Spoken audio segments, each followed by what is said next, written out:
বিরজু দাদা, বিরজু দাদা, বিরজু দাদা।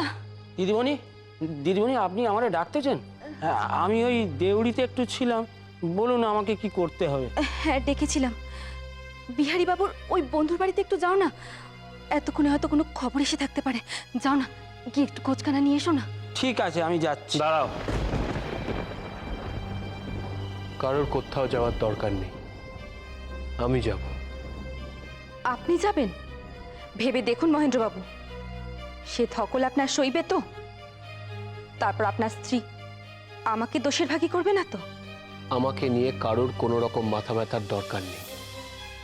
আজ যেখান থেকে হোক, যেমন করে হোক, বিহারীকে আমি খুঁজে আনবই। জোকের মাথায় ছেলে মানুষই করিস নি মইন। এই রাতের বেলায় তুই কোথায় কোথায় ওকে খুঁজে বেড়াবি? ছেলে মানুষ? এটাকে ছেলে মানুষই বলছে?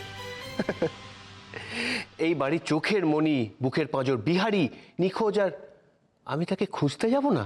সেটা কি হয়? তার আর দরকার পড়বে না মহিন্দা।